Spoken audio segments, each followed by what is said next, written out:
जय हिंद दोस्तों। आप सभी का बहुत बहुत स्वागत है हमारे चैनल फिजिकल वाला पर। मैं क्षितिज सिंह आज आप लोगों से concept of body mass index BMI पर डिस्कस करूंगा और आपको बताऊंगा कि हमारा बीएमआई स्कोर जानना हमारे लिए कितना ज़रूरी है और आप अपना बीएमआई स्कोर बहुत ही इजीली कैलकुलेट कर सकते हैं। आज का टॉपिक शुरू करते हैं और जानते हैं बीएमआई क्या है। बीएमआई एक बेसिक मैथमेटिक कैलकुलेशन है जिसको लैम्बर्ट एडोल्फ जेम्स क्वार्टलेट ने ईयर 1830 में डेवलप किया था। ये समटाइम्स क्वार्टलेट इंडेक्स के नाम से भी जानी जाती है। तो इसका मेन एम है बीएमआई का हमारी वेट कैटेगरीज को स्क्रीन करना। हमें बताता है कि हम हमारी वेट एंड हाइट के रेशियो से किस वेट कैटेगरी में फॉल कर रहे हैं। ये हमारी बॉडी फैटनेस या हमारी हेल्थ को डायग्नोस नहीं करता। ये बात हमें समझनी होगी। बीएमआई एक बिल्कुल बेसिक टूल है हमारी वेट कैटेगरी को मेजर करने का। BMI is an inexpensive and easy screening method for weight categories like as underweight, healthy weight, overweight and obesity. हमें हमारे जो बेसिक नीड है हमारी बॉडी को जानने के लिए, उसमें हमारी हाइट हमें इजीली पता हो जाती है, हम मुझे इसलिए कैलकुलेट कर सकते हैं, हम अपना वेट इजीली कैलकुलेट कर सकते हैं। तो बेसिकली इस फार्मूले में जो एडोल्फ क्वार्टलेट ने दिया था उसमें हम अपने डाटा को फीड करके अपना BMI स्कोर जान सकते हैं और जान सकते हैं कि हम हेल्दी हैं या नहीं हैं। अगर हमें बेसिक कैलकुलेशन से पता चल पा रहा है कि हम कितना हमारा बॉडी फैट, कितना बॉडी वेट, कितना हाइट के अकॉर्डिंग है, सही है या नहीं है। अगर गलत आ रहा है तो उसके बाद हमें फर्दर और टेस्ट कराने की ज़रूरत है। To determine if BMI is a health risk, a health care provider perform further assessment. Such assessment include skin fold thickness, measurement, evolution of diet, physical activity and family history। अगर आपका BMI score बढ़ा या घटा आ रहा है तब आपके जो भी हेल्थ केयर प्रोवाइडर्स हैं आपको फर्दर टेस्ट के लिए जाने के लिए बोलेंगे। जैसे कि आपकी स्किन फोल्ड थिकनेस ली जाएगी, आपका डाइट कैसा है, आप क्या खा रहे हैं सुबह से शाम तक, आपकी फिजिकल एक्टिविटी है कि नहीं है, आपकी लाइफ स्टाइल कैसी चल रही है, आपका स्लीपिंग पैटर्न कैसा है, आपकी फैमिली हिस्ट्री कैसी है। तो ये सारे फर्दर टेस्ट आपको कराने होंगे after the know of the BMI score। जैसा कि आप इस चार्ट में देख पा रहे हैं, जब आप अपना BMI स्कोर कैलकुलेट करेंगे अपने वेट और हाइट के रेशियो के हिसाब से तो आपको कुछ नंबर्स आएंगे। आपको कुछ नंबर्स आपको उस कैलकुलेशन को करने के बाद मिलेंगे तो आप उनको इस चार्ट में मिला सकते हैं। साइंस ऐसा मानती है कि अगर आपका नंबर 18.5 से 25 के बीच में आ रहा है, अगर आपका BMI स्कोर इन नंबर्स के बीच में आ रहा है तो आपको घबराने की ज़रूरत नहीं है।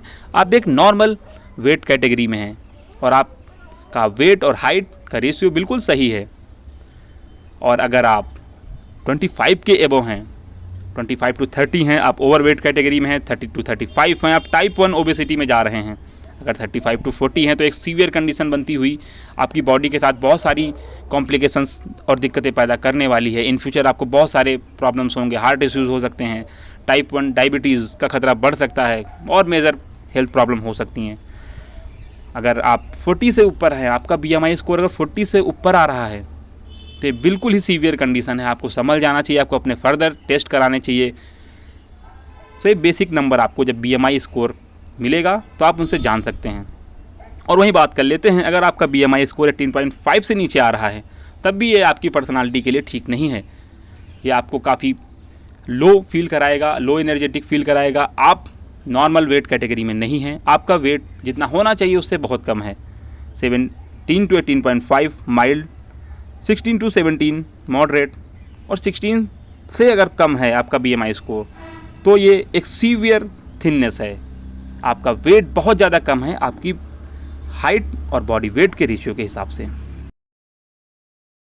अब हम बात करेंगे कि आप अपना BMI स्कोर कैसे कैलकुलेट करेंगे।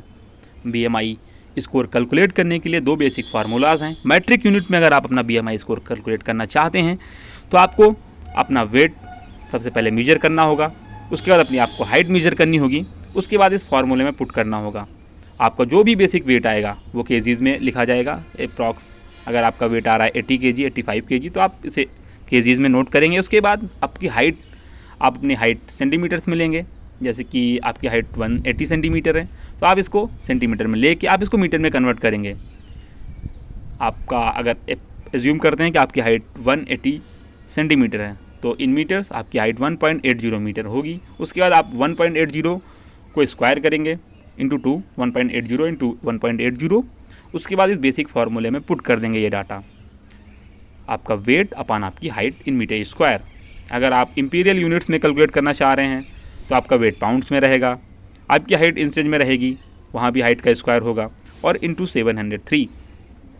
उसके बाद आपको बेसिक कुछ नंबर्स मिलेंगे, तो उनको आप इन डाटा चार्ट में फीड करेंगे और आपको पता करेंगे कि आप किस वेट कैटेगरी में हैं। जो कि ये चार्ट दिया है, आप इसको ईजिली पढ़ सकते हैं और जान सकते हैं कि आप किस हेल्दी वेट कैटेगरी में हैं या नहीं हैं।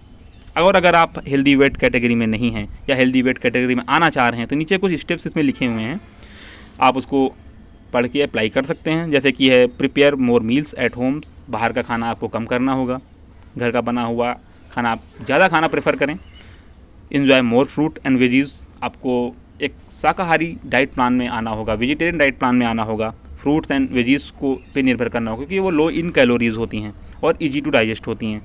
उसके बाद आपको सोशल मीडिया टीवीज़ से दूरी बनानी होगी, आपको स्टे हाइड्रेटेड रहना पड़ेगा, आप रेगुलर अपना वाटर इनटेक लेते रहें, और आपको कम से कम एटलीस्ट आपको वीक में 3 to 4 टाइम्स एक्सरसाइज करना ज़रूरी है अगर आपका BMI स्कोर बढ़ा या घटा हुआ आ रहा है तो।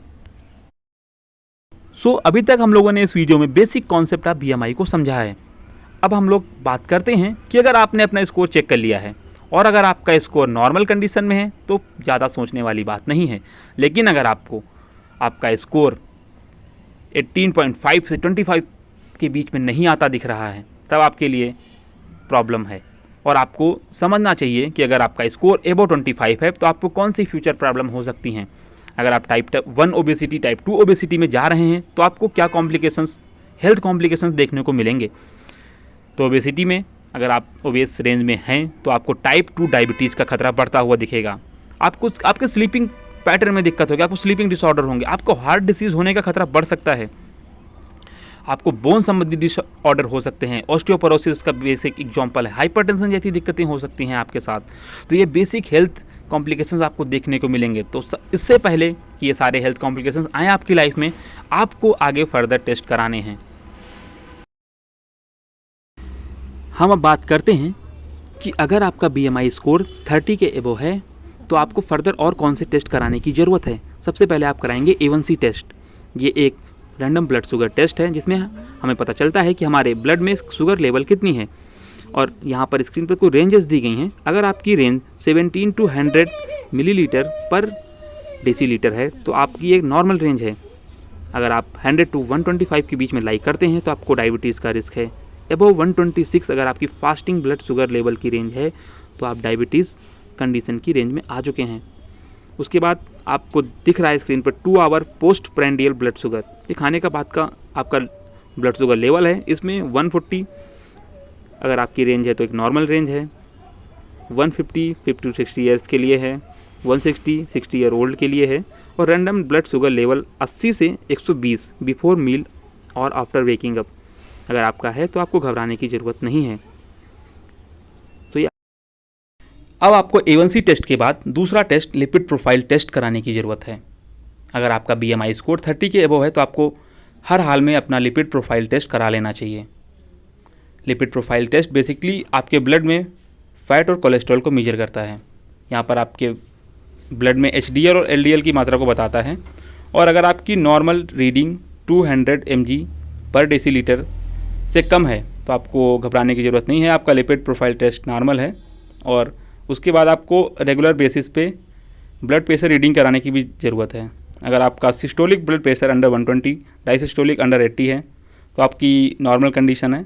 लेकिन अगर आप 120 to 140 सिस्टोलिक और 80 to 90 डायसिस्टोलिक है तो आप प्री हाइपरटेंशन फेज़ में हैं, और इसी के साथ ग्रेजुअली इंक्रीज होता है 140 to 160, एबव 160 हाइपरटेंशन स्टेज 2, और अगर एबव 180 है तो एक सीरियस कंडीशन है हाइपरटेंशन की। तो अगर आपका BMI स्कोर एबव 30 है तो आपको ये 3 टेस्ट तो मिनिमम करा ही लेने चाहिए। आपको A1C test, lipid profile test और आपकी नॉर्मल ब्लड प्रेशर रीडिंग। और आज हम लोगों ने इस वीडियो में बेसिक कॉन्सेप्ट ऑफ BMI को समझा है कि बॉडी मास इंडेक्स क्या है, और हम बॉडी मास इंडेक्स को कैसे कैलकुलेट करते हैं और इसका हमारी हेल्थ से क्या रिलेशन है। केवल BMI स्कोर ही पता कर लेना हमारी हेल्थ की अपनी समझ के प्रति बेटर अंडरस्टैंडिंग नहीं होगी। इसके लिए हमें बहुत सारे फर्दर टेस्ट कराने की ज़रूरत है। अगर हमारा BMI स्कोर एब नॉर्मल कंडीशन में आता है, अगर हमारा BMI स्कोर 18 से 25 के बीच में नहीं आता है, तो हमें अपने आप में सोचने की ज़रूरत है और हमें फर्दर और बहुत सारे टेस्ट जो मैंने बताए हैं वो हमें कराने की ज़रूरत है। आज के वीडियो में इतना ही। बहुत बहुत धन्यवाद इस वीडियो को पूरा देखने के लिए। जल्द मिलते हैं नए वीडियो में। Keep like and subscribe physical वाला।